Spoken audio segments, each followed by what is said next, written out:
This is the Cholo News Report for Wednesday 08 November 2017. A blanket of thick grey smog covers the Indian capital, Delhi, with some areas 30 times more polluted than the World Health Organization's recommended limit, 1 year after a similar smog.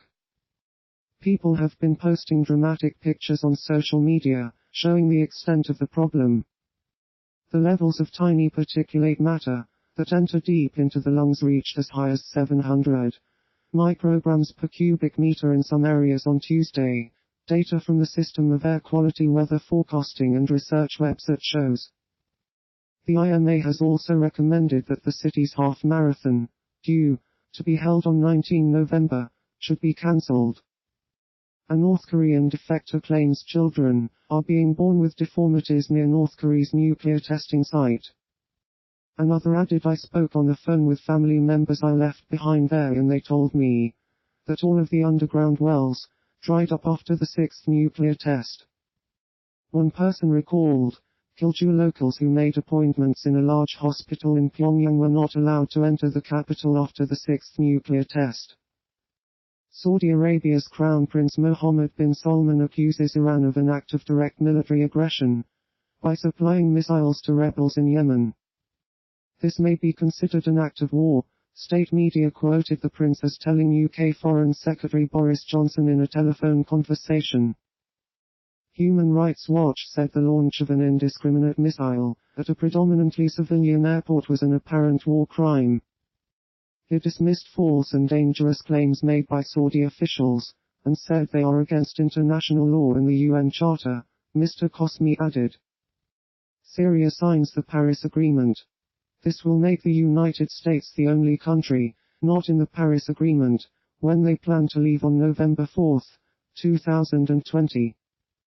President Barack Obama signed the accord and it was ratified before his term of office ended, but this summer Donald Trump began the process of withdrawing from it. Observers said that although the White House could withdraw the federal government from the pact, cities and states in the United States would continue to take action on climate change, for instance by investing in renewable energy. In 2015, countries agreed to hold rising temperatures to no more than 2°C, which scientists say is the limit of safety, beyond which the ravages of climate change are likely to become catastrophic and irreversible.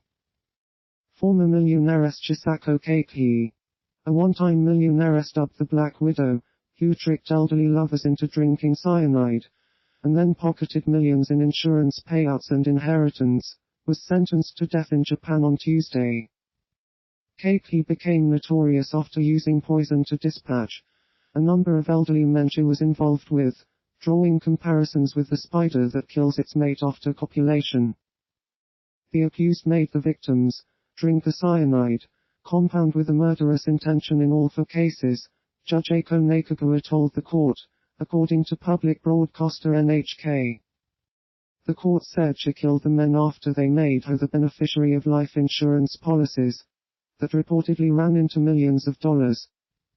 She became known in Japanese media as the Black Widow, after the female spider which kills its mates after sex. Kyoto District Court ruled that Chisako Keiki used cyanide with a murderous intention in the 4 cases, and that she should be held responsible for the crimes even though she had been diagnosed with dementia. Keiki, who was wearing a hearing aid and asked the judge to speak loudly during the proceedings, showed no emotion when the sentence was handed down. Voters in New Jersey and Virginia will choose new governors. But former Goldman Sachs executive and United States ambassador to Germany Phil Murphy, the Democratic nominee, has led consistently in the polls and spent tens of millions of his own dollars on the race. Provo Mayor John Curtis, the Republican, is well positioned to hold on to the district, which President Donald Trump won by 18 points in 2016, against Democratic candidate Kathy Allen, a doctor. Virginia Lieutenant Governor Democrat Justin Fairfax, a former federal prosecutor, faces off against Republican State Senator Jill Holtzman Vogel in a race that somewhat unusually is decided separately from the top of the ticket.